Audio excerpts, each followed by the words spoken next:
müsəlman ağıllı olmalıdır. Yəni müsəlman bilməlidir ki, nə onun xeyrinədir və nə onun zərərinədir. Və ömür də qısadır. Yəni heç kəs də bilmir ki, Allah onun əcəlinə neçə il yazıb. İnsan cavanlığına da güvənə bilməz, sağlamlığına da güvənə bilməz. Ona görə Peyğəmbər sallallahu əleyhi və səlləm bütün bunları qənimət görüb müsəlman üçün. Və buyurur ki, 5 şey gəlmədən öncə 5 şeyin qədrini bil. Onlardan da biri nədir? Ölüm gəlməmişdən öncə həyatın və həmçinin məşğuliyyət gəlməmişdən qabaq bekarçılığın, yəni boş vaxtın qədrini bilmək.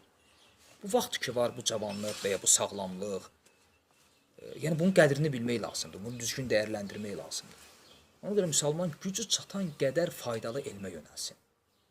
O qədər qardaşlar var ki, baxırsan, elə hər dəfə bir fitnə, bir söz-söhbət çıxanda, elə fitnədə başladı. 5 il, 10 il ömrü bu söz-söhbətlərlə keçib gedib, amma üzündən düz əməlli Quran oxuya bilmir.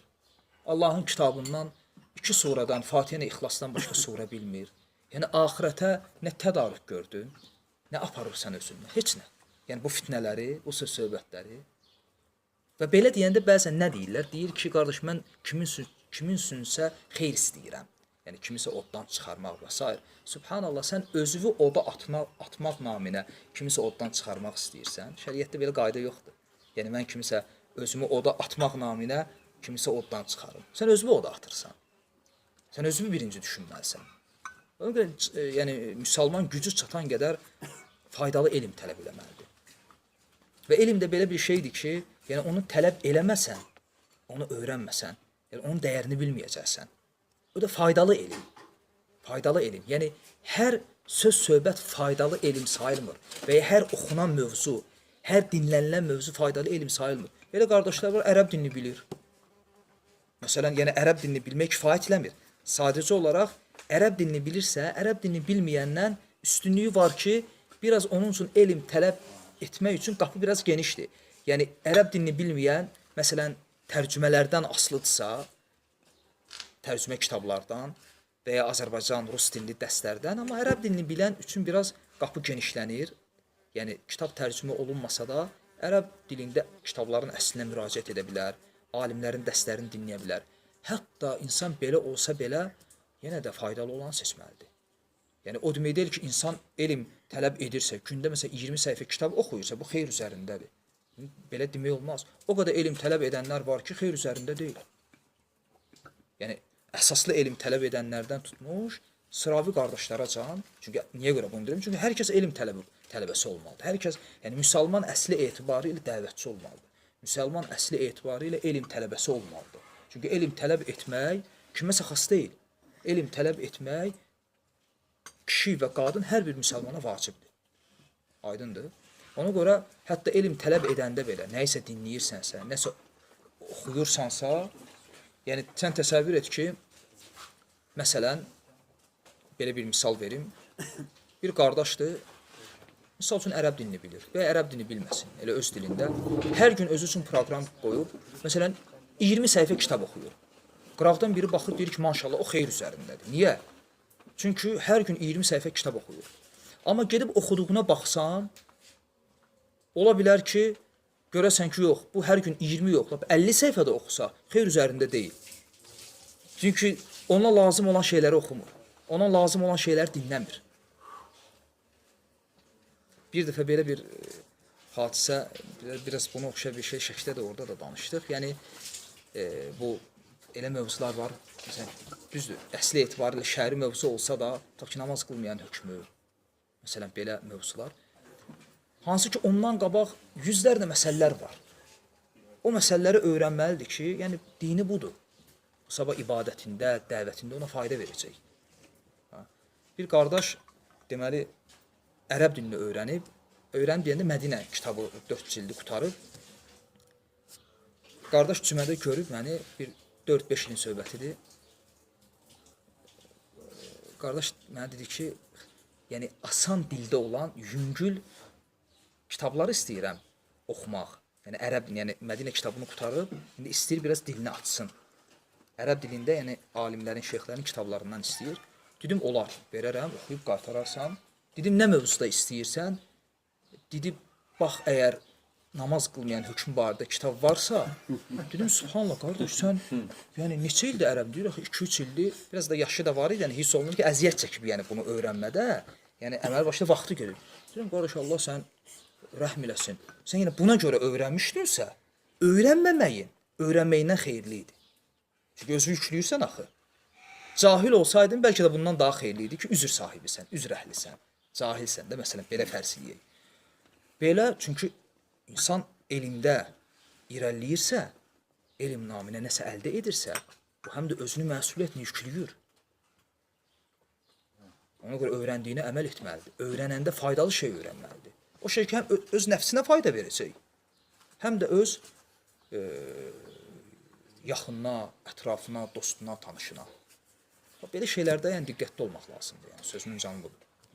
Yəni görürsən ki, elə insan var ki, yəni bu cür mövzulara meyillidir, evində ana atası namaz qılmır. Vallahi qardaş, nə qədər belə qardaşlar tanıyırıq və yaxın, hətta yaxın, yəni daima bir yerdə olan qardaşlarımızdandır. Yəni belə mövzulara meyillidir, orada burada danışsın, evində ana atası namaz qılmır. Yəni sən bu enerjivi, bu gücüvi o şeyə yönəlt, o şeyə sərf edəcək. Çünki qiyamət günü bu səndən soruşulacaq. Aydındır? Yəni, o baxımdan deyirəm, müsəlman ağıllı olmalıdır. Elm tələbəsi ən birinci hansı kitablardan başlayır? Yəni elm tələb eləməyə başlayır. Elm tələb edən, yəni əsaslı, köklü, yoxsa ümumi? Elm tələbəsi. Elm tələb edən qardaş ən birinci, yəni bir insan istəyir ki, əsaslı, köklü şəkildə elm tələb eləsin. Burada bir dənə də şey qeyd eləmək istəyirəm. Bəzən olur, belə qardaşlar olur ki, məsələn, yaşı 30-u ötüb, 40-ı ötüb, deyir ki, elm tələbi mənlik deyil. Yəni, mən ərəb dilini öyrənə bilmərəm. Mən ərəb dilini öyrənib, sonra alimlərin dərslərini dinləyim, şəri kitabları oxuyum. Yəni, özü üçün, yəni insan öz üzərində işləməsi, bu şeytandan vəsvəsədir. Əgər doğrudan da insan elm tələb etmək istəyirsə, bunu edə bilər. Və bəzi alimlər olub ki, 40 yaşından sonra, məsələn, Fudal ibn İyad quldur olub, yol kəsən olub. 40 neçə yaşında elmə başlayıb. İndi sələfin imamıdır. Yəni, indi biz Fudal ibn İyad, rahiməhullah, alimlər kitablarında onu sələfin imamı kimi, onun sözlərini əqidə kitablarında misal gətirirlər. Yəni, onun, yəni vaxtı ilə keçmişi quldur olan, yol kəsən birisinin sözü əqidədə bizim üçün misal olub. Və çox gec başlayıb elm tələbinə. Və lakin Allah azə və cəllə müvəffəq eləyib onu. Belə olur. Hər şey qayıdır qəlbə, niyyətə. Məsələn, bəzən olur ki, elə alim olur, yüzlərlə kitablar yazır. Və lakin yazdığı kitablar ümmət tərəfindən qəbul görmür. Niyə? Çünki Allah subhanət hələ bərəkət vermir. Və bəzən olur ki, bir alim həyatı boyunca, böyük alimdir, 4-5 dənə kitab yazır. Həmin kitabların girmədiyi ev, ölkə qalmır. Bütün tələbələr içərisində ən məhşur kitablara çevrilir, hətta tələbələr üçün hava sükmü lazım olan kitablar olur. Məsələn, İmam Nəvəvini götür, yazdığı bütün kitabları bu qəbildəndir. Götür, məsələn, Arba'in Nəvaviyyə, 40 hədis kitabı. İmam Nəvəvidən qabaq bu babda onlarla kitab yazılıb, 40 hədis. Nəvəvidən sonra da. Amma İmam Nəvəvinin niyə 40 hədis kitabı belə məşhurlaşdı? Yəni, mahiyyət etibarilə götürsək, belə bir şey də yoxdur, yəni. Alimlər deyir ki, bizim İmam Nəvəvi barədə və onun kitabları barədə zənnimiz budur ki, Allah Azə və Cəllə onun ixlasına görə kitablarına, əsərlərinə bərəkət verdi. Riyaz Salihin yazdığı kitab. Bütün məscidlərdə tərcümə olunmayan dil qalmayıb. Səhih Müslimin şərhi. Səhih Müslimi ondan qabaq onlarla alim, ondan sonra nə qədər alimlər şərhləyib. Niyə məhz Nəvəvi? Və bu qəbildən olan misallar. İstər fiqh sahəsində, hədis sahəsində, ədəb, əxlaq sahəsində. Tək İmam Nəvəvi deyil və başqa alimlər də həmçinin. Ona görə ixlas, yəni elm tələbində ən birinci əsasdır. Qulun ixlaslı olması. Çünki elm tələbi ibadətdir. və insan gərək təməli düzgün qoysun əvvəlindən. İbn Rəcəb rahimehullah öz zamanında İbn Rəcəb rahimehullah böyük alimlərdən olub və çox fərqli bir alim olub. Yəni belə bir şey var deyir, yəni bənzəri nadir olan alimlərdən olub. Kitabları bunu dəlil edir. Və çoxlu sayda kitabları var.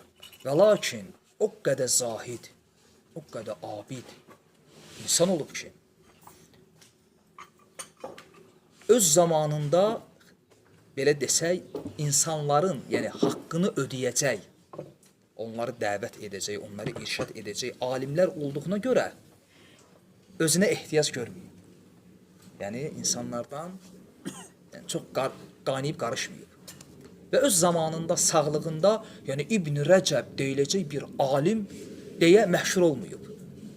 İmam Nəvəvi kimi, İbn Teymiyyə kimi, İbn Qeyyim, İbn Həcər və s. Suyuti və s. Belə olmayıb. Yəni sağlığında məruf olmayıb. İbn Rəcəb rahimehullah vəfat edəndən sonra insanlar biliblər ki, sən demə bizim zamanımızda belə bir dağ var imiş və qədrini bilməmişik, tanımamışıq. Kitablarından biliblər, vəfat edəndən sonra. Ona görə tələbələrindən biri olub, tələbələri az sayda, yəni məşhur olmayıb. Biri nəql edir ki, tələbələrindən biri deyir, bir gün İmam İbn Rəcəb rahimehullah öz dərsində bizə bir şəri məsələni izah edirdi və həmin şəri məsələni hər tərəfli, geniş şəkildə, təfsilatlı şəkildə bizə şərh elədi. Hər hansı bir şəri məsələdir, dini məsələdir, fikri və ya əqidəvi. İbn Rəcəb öz tələbələrini, çünki elm tələbələrdir axı, onlara bu məsələni təfsilatlı şəkildə, yəni son dərəcə dəqiqliyi ilə izah edir. Qoyur ağızlarına ki, ud. Və sonra tələbəsi deyir ki, həmin günü, ya səhərsi gün İbn Rəcəblə bəzi alimlərin məclisində olduq. Alimlərin məclisi olur və İbn Rəcəb də orada olur. İbn Rəcəbin həmin tələbəsi də orada olur.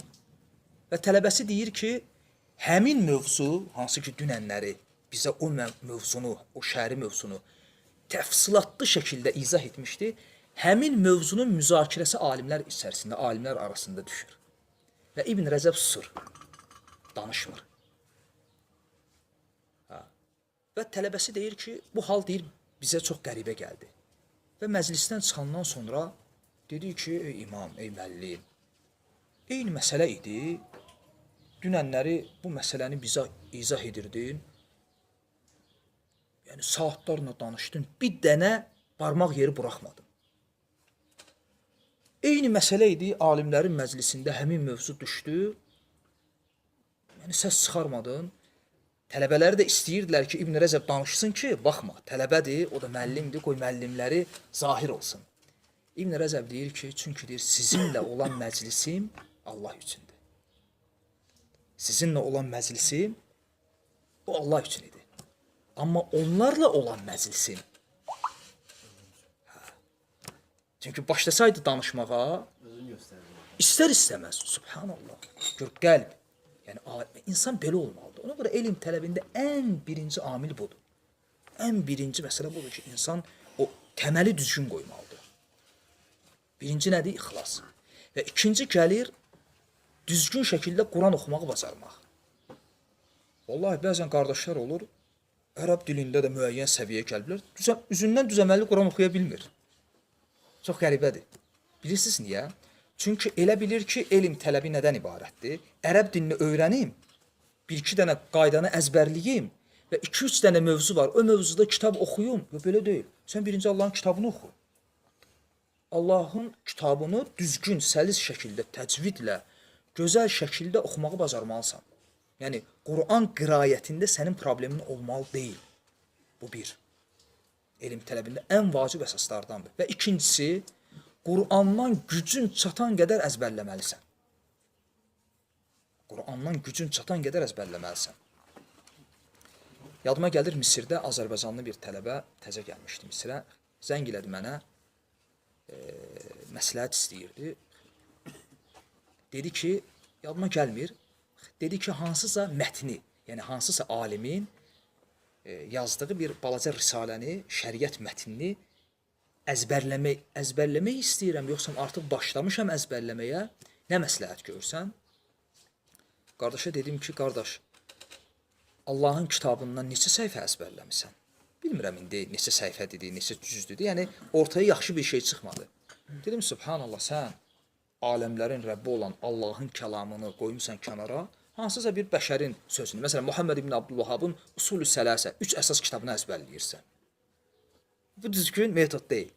Aydındır. Ona görə birincisi elm tələbəsi təzvidlə, gözəl şəkildə, səlis şəkildə Quran-ı Kərimi oxumağı bacarmalıdır. Bunun üzərində işləməlidir.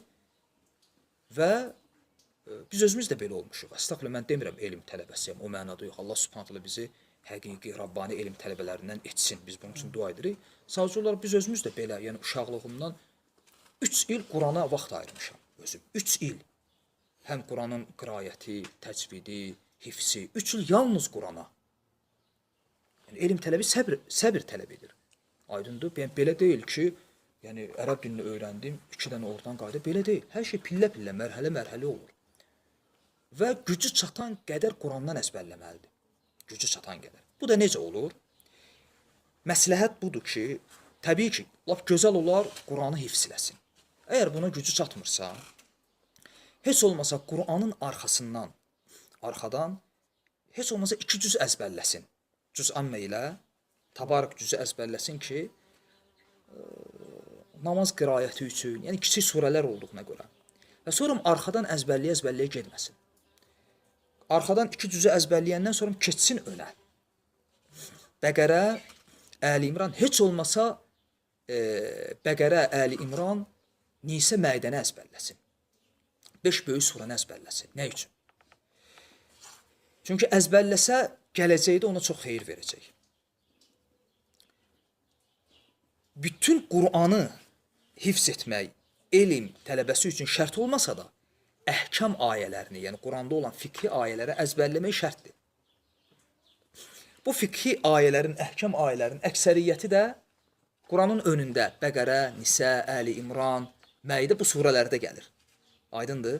Ona görə işin gələcəkdə rahat olsun deyə, heç olmasa arxadan bir 2 cüz əzbərləyirsən və öndən də Bəqərə, Əli İmran, Nisə, Məidə surələrini əzbərlə. Yəni bu Quran barədə olan nədir? Ehtimam. Və sonra ərəb dili.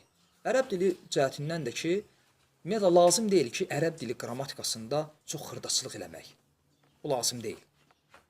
Ərəb dilindən müəyyən səviyyəyə gəlsə, çünki ərəb dili şəriətdə qayə deyil, məqsəd deyil, vasitədir, səbəbdir. Səni qayəyə aparacaq. Aydındır? Görsən ki, əlhamdülillah, yəni ərəb dilindən yəni artıq kifayət qədər məlumatım var. Çünki ərəb dili qrammatikası da dərinləməyə ehtiyac yoxdur. Ərəb dili üçün praktikaya ehtiyac var ki, kitab oxuyasan, açılışasan. Ona görə alimlərdən biri buyurur ki, İmam Əhmədin sözüdür, səhv etmirəmsə, İbn Rəcəb Fadlu ilmi sələf alə ilmil xələf kitabında nəql edir. Deyir ki, ən-nəhvu fid-din kəl-milhi fit-ta'am. Yəni dində nəhv elmi, lüğa elmi yeməkdə duz kimidir. Yeməyin duzunu biraz artıq eləsən, yemək körləyəcək. Və bu da belədir. Və sonra da gəlir şəri elmlər. Şəri elmlər də ki, əsas qayə olan elmlər ki var, əsas qayə olan elmlər. Əqidə elmi və bir də fiqh elmi. Elm tələbəsi məqsədi bu 2 elmi öyrənmək olmalıdır. Əqidəni və fiqhi. Sadəcə olaraq bunları öyrənmək üçün bəzi səbəblər ki var, yəni usulü fiqhdir, Quran elmlərindən məsələn usulü təfsirdir, hədis usulundan mustalahdır. Bu bablarda, hər babda bir məsələn kitab götürsə, istəsə 2 də götürə bilər. Mən ən azından deyirəm. Bir kitab götürsə, inşallah ona kifayət edir. Yəni lazım deyil usulü fiqh üzərində, qavaidul fiqhiyyə üzərində, mustalah üzərində otursun illərlə. Aydındır? Kitablar da ki çoxdur. Məsələn, mustalahda götürər bilər Beyquniyyənin şərhini və ya İbn Üseyminin mustalahı var hədis elmində, onu götürə bilər. Onları oxuyandan sonra biraz daha böyük kitablar var. Amma bu ikisi də məsələn ilkin addım üçün bəsləyər. Usuldan məsələn götürə bilər Varaqatı Abdullah Fovzanın şərhi ilə. Usul-i təfsirdə götürə bilər məsələn Muhammed Cəmi Zeynunun Keyfə Nəfhəmül Quran və ya İbn Useyminin Usul fi Təfsir. Aydındır? Yəni amma əsas qayə, əsas məqsəd əqidə kitabları olmalıdır. Əsas qayə, əsas məqsəd fiqh kitabları olmalıdır. Çünki din budur. Əqidəni, fiqhi öyrənəndən də sonra artıq yavaş-yavaş tələbə keçməlidir hədis kitablarının şərhlərini oxumağa və bir də təfsir, Quran təfsirləri. Məsələn, İbn Kəsiri götürsə, yaxşı oxusa, 6-7 cilddir, inşallah ona kifayət edər. Təbii ki, mövzu uzun da istəmirəm çox danışım, qardaşlar üçün yəni biraz darıxdırıcı, yorucu olmasın. Deyirsə, ərəb dil öyrənmək, tərcümələri oxumaq. Saçma sözü indi burada. İkinci arvaddan danışmıyor. İkinci arvaddan. Siz burada dərsdə danışırsınız, bu sabah qoyuldu YouTube-a. Bəli. Ona dolaşma özü elm sayılır. Elm, bəli, elm tələbinin necə elm sayılır? Yəni elm tələbi? Elm tələbi eləmək Təbii sayılır. ki.